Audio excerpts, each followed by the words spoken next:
అధికారంలోకి వస్తామన్నాం, మనం అధికారంలోకి వచ్చి చూపించినాం. ఇవాళ అధికారంలోకి వచ్చిన మనం అభివృద్ధి కార్యక్రమాలను సంక్షేమ పథకాలను అమలు చేయాల్సిన అవసరం ఉన్నది. అందుకే నిరంతరం మేమందరం పనిచేస్తున్నాం. మీ ఆశీర్వాదం ఉండాలి. ఇవాళ మీరు ఒక్కటే ఆలోచన చేయండి.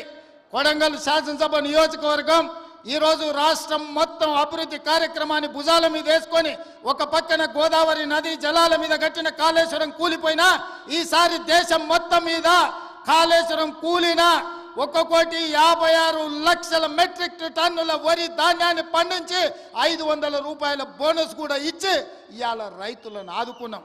10 ఏళ్ళైనా పాలమూరు రంగారెడ్డి ఎత్తిపోతల పూర్తి కాలే. 10 ఏళ్ళైనా నారాయణపేట కొడంగల్ ఎత్తిపోతల పథకానికి కనీసం టెంకాయ కొట్టలే. ఇవాళ పాలమూరు ప్రాజెక్టును పూర్తి చేయాలని కొడంగల్ నారాయణపేట ఎత్తిపోతల పథకాన్ని ఈరోజు మనకు నీళ్లు తేవాలని కృష్ణానది జలాలు కొడంగల్కు తీసుకురావాలని మనం కష్టపడుతుంటే కాళ్ళల్లో కట్టెలు పెడుతుండ్రు. మిత్రులారా, మీరు ఆలోచన చేయండి. ఇవాళ వాళ్ళు 10 ఏళ్ళ అధికారంలో ఉన్నారు. వాళ్ళని చేయొద్దన్నమా? కల్వకుర్తి పూర్తి చేయొద్దన్నమా? భీమా నెట్టంపాడు కోయిల్ సాగర్ ప్రాజెక్టులను, ఆర్టీఎస్ ప్రాజెక్టులను, పాలమూరు రంగారెడ్డి ఎత్తిపోతల ప్రాజెక్టులను మనమేమన్నా వద్దన్నమా? పూర్తి చేయొద్దని ఏమన్నా అడ్డం పడ్డామా? 10 ఏళ్ళైనా చంద్రశేఖరరావు గారికి, రామారావు గారికి ఓపిక లేకుండే, తీరిక లేకుండే. ఎంతసేపు వాళ్ళ సంపాదన, వాళ్ళ ఫామ్ హౌజులు, వాళ్ళ కుటుంబం యొక్క క్షేమమే తప్ప 4 కోట్ల ప్రజల సంక్షేమం పట్టించుకోలే. అందుకే ఇవాళ ఆ పథకాలన్నీ వేగంగా పూర్తి చేస్తున్నాం. అవి ఒకవేళ పూర్తి అయితే ఇవాళ వాళ్ళకు జిల్లాలో రాష్ట్రంలోనే మనుగడ ఉండదు అని చెప్పి ఈరోజు వాళ్ళందరూ కూడా వీటికి అడ్డుపడే ప్రయత్నం చేస్తున్నారు. శాసనసభ అంటేనే సమస్యల మీద చర్చ.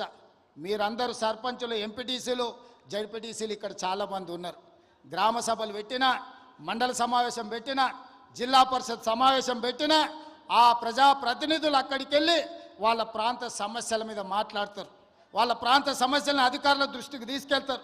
వాళ్ళ ప్రాంత సమస్యల మంత్రుల దృష్టికి తీసుకెళ్తారు. పనులు కాకపోతే సభలోనే నిరసన తెలిపి పనులు సాధించుకోవడానికి ప్రయత్నం చేస్తారు. ఇది ప్రజాప్రతినిధి యొక్క బాధ్యత. కానీ 13 నెలల ఒక్కరోజైనా ప్రధాన ప్రతిపక్ష నాయకుడు అసెంబ్లీకి వచ్చినా మీరు ఆలోచన చేయండి. ప్రధాన ప్రతిపక్ష నాయకుడు అసెంబ్లీకి రానప్పుడు, ఊర్లో ఎన్నికైన సర్పంచ్ ఊర్లో లేనప్పుడు, ఎంపీపీ సమావేశాన్ని నిర్వహించినప్పుడు వాళ్ళు ఉండాల్సిన అవసరం ఉందా? ఇవాళ సర్పంచ్ ఊర్లో లేకపోతే ఊరిడు అని మనం అంటాం.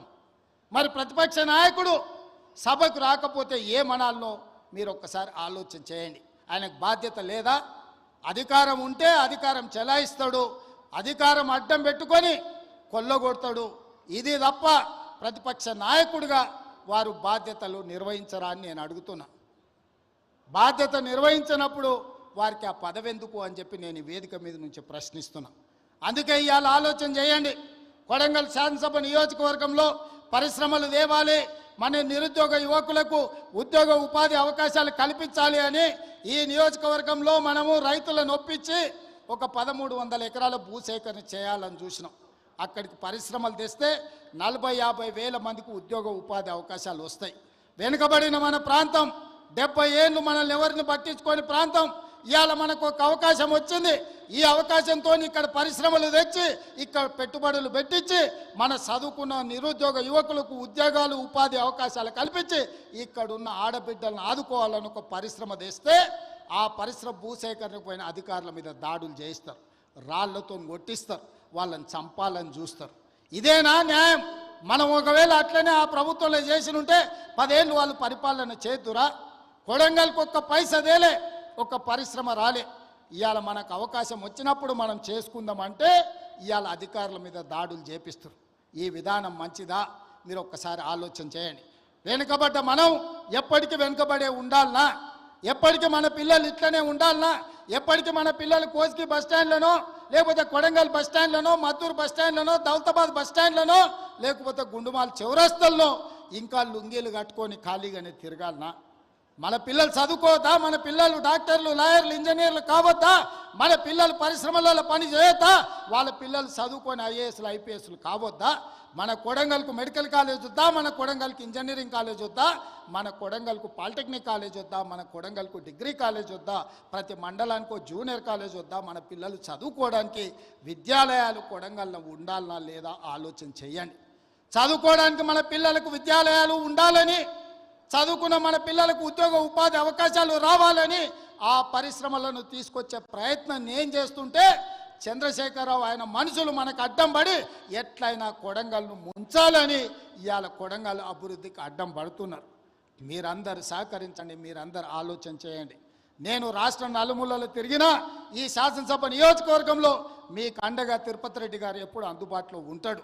మీకు ఏ కష్టం వచ్చినా, ఏ సందర్భం వచ్చినా, ఏ పదవి ఉన్నా లేకపోయినా మీకోసం ఎప్పటికప్పుడు ఎవరికి ఏ కష్టం వచ్చినా, ఏ ఇంట్లో పెళ్ళున్నా, ఏ ఇంట్లో ఏ ఇబ్బంది ఉన్నా మా సోదరుడు మీకు అండగా నిలబడ్డాడు.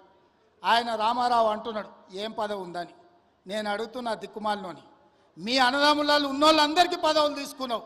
ఆయన నీ సడ్డకుని కొడుకుకి రాజ్యసభ తీసుకున్నావు, నీ చెల్లెల్ని ఎంపీగా ఓడగొడితే ఎమ్మెల్సీ తీసుకున్నావు, నువ్వు మంత్రి తీసుకున్నావు, నీ మా బావ మంత్రి తీసుకున్నావు, నీ నాయన ముఖ్యమంత్రి తీసుకున్నావు, నీ ఇంటిలి పదవులు తీసుకున్నారు. కానీ మేము ఏ పదవి తీసుకోకుండా ప్రజలకు సేవ చేస్తే దాన్ని కూడా తప్పు అంటున్నారు. పదవులు తీసుకోవడం తప్ప, కుటుంబం దోసుకోవడం తప్ప, ఏ పదవి ఆశించకుండా ప్రజలకు అందుబాటులో ఉండి ప్రజల మేలు కోసం ఒకవేళ నేను రాష్ట్రం మొత్తం నలుమూలలు తిరిగే బాధ్యత నేను తీసుకుంటే నా కుటుంబ సభ్యులు మీకు అండగా నిలబడితే కూడా వాళ్ళ కళ్ళల్లో నిప్పులు పోసుకుంటున్నారు. మీరు ఆలోచన చేయండి. వాళ్ళ ఇంట్లో ఆయన ముఖ్యమంత్రి, అల్లుడు మంత్రి, కొడుకు మంత్రి, బిడ్డ ఓడిపోతే ఎమ్మెల్సీ, సడ్డకుని కొడుకు రాజ్యసభ, వాళ్ళ చుట్టపోళ్ళు అందరూ మంత్రులైనరు. నేను అట్లా ఎవరు నన్ను తీసుకున్నాను మా కుటుంబంలో? మీరు చెప్పండి. ఏ పదవి లేకుండా నిస్వార్థంగా మీకు పనిచేస్తుంటే కేసీఆర్ కుటుంబం తప్పు పడుతుంది. అట్లెట్లా చేస్తారా మీరు? ఏ పదవి తీసుకోకుండా మేము చూడు ఎన్ని తీసుకున్నామో ఎంత దోసుకున్నామో చూడమంటారు. మీలాంటి పదవులు తీసుకోనికే దోసుకోనికే మేము పోటీ పడం చంద్రశేఖరరావు. మా విధానం అది కాదు. మమ్మల్ని నమ్మిన ప్రజలకు అండగా నిలబడి, వాళ్ళ కష్టం వస్తే కష్టాలలో వాళ్ళ తోడుగా నిలబడి, వాళ్ళ కోసం కొట్లాడి, వాళ్ళ కోసం రక్తం చిందించే నాయకత్వం మాది. మిమ్మల్ని నమ్ముకున్న వాళ్ళని మోసం చేసి దోసుకునే నీతి మీది. మీకు మాకు తేడా ఉంది. మేము మీలాక కాదు. నేను నికార్సుగా నిక్కచ్చిగా చెప్తున్నా, మీలాక పదవులు కొల్లగొట్టడానికి, రాష్ట్రాన్ని దోసుకోవడానికి నా కుటుంబం లేదు. నా కుటుంబం నాకు మీరు ఆశీర్వదించే అవకాశం ఇచ్చినందుకు మీకు అండగా నిలబడాలని సమయం ఇస్తున్నారు. ఇన్నేళ్ళైంది నేను మీకు ఇక్కడికి వచ్చి. ఈడున్న వాళ్ళందరూ నన్ను వ్యతిరేకించేటోళ్ళు రాజకీయంగా కూడా నియోజకవర్గంలో ఎవరి దగ్గరైనా ఒక్క రూపాయి ఎప్పుడైనా ముట్టుకున్నానా? మీరు చెప్పండి. చెప్పండి. మీరు వీలైనంత వరకు మేము సాయం చేసినాం. నేను బస్ డిపోకి భూమి ఇచ్చిన, నేను సబ్స్టేషన్లకు భూమి ఇచ్చిన, నేను పాఠశాలలకు భూములు ఇచ్చిన, నేను సొంతంగా కొని ఇవాళ కోస్గిల బస్ డిపోకు ల్యాండ్ ఇచ్చిన. ఎన్ని కోట్ల రూపాయల విలువనో ఇవాళ మీరే చెప్పండి. ఇవాళ మన సబ్స్టేషన్లకు భూములు కొనిచ్చినాం. ఏ ఊర్లో గుడి కట్టినా, బడి కట్టినా, ఎవరు పిల్లలు చదువులకు ఫీజులు కావాలన్నా, ఎవరు ఏం కావాలన్నా మా ఇంట్లోకి వెళ్ళి పైసలు ఇచ్చి కొడంగల్ నియోజకవర్గాన్ని ఆదుకున్నాం. పోయిన 5 ఏళ్లలో ఒక ఆయన ఈడ ఉండే ఏం వసూలు చేసిండో మీకు తెలుసు కదా. ఎంతమందిని ముంచిండో మీకు తెలుసు కదా. నేను చెప్పాల్సిన అవసరం ఉందా? ఇవాళ వాళ్ళలాగా మనం దోసుకుంటలేమని వాళ్ళ కడుపులో మంటలేస్తుందట. అందుకే నిన్న మన మనోళ్ళందరూ కడుపు మంటకు మందు పంపించారు, కొంచెం దాగి పండుకోరని. అందుకే మిత్రులారా, ఇవాళ ఇంత తక్కువ సమయంలో ఇంత మంచి కార్యక్రమాన్ని ఏర్పాటు చేసి రాష్ట్రానికి అమలు చేస్తున్న సంక్షేమ పథకాలు, రైతు భరోసా, రైతు ఆత్మీయ భరోసా, ఇందిరమ్మ ఇండ్లు, నూతన రేషన్ కార్డుల కార్యక్రమాలను, 4 అద్భుతమైన సంక్షేమ కార్యక్రమాలను ఇవాళ కొడంగల్ శాసనసభ నియోజకవర్గం నుంచి ఈ రాష్ట్రానికి అంకితం చేస్తున్నాం. రాష్ట్రంలో ఉన్న ప్రతి ఒక్కరికి నా విజ్ఞప్తి, తెలంగాణ రాష్ట్ర ముఖ్యమంత్రిగా మార్చి 31 తారీఖు లోపల ఈ కార్యక్రమం నిరంతరం కొనసాగుతుంది. ప్రతి లబ్ధిదారుడికి, అర్హుడైన ప్రతి వాడికి ఈ పథకం అమలు జరుగుతుంది. ప్రతి శాసనసభ నియోజకవర్గంలో మార్చి 31 తారీఖు లోపల ప్రతి నియోజకవర్గానికి 3500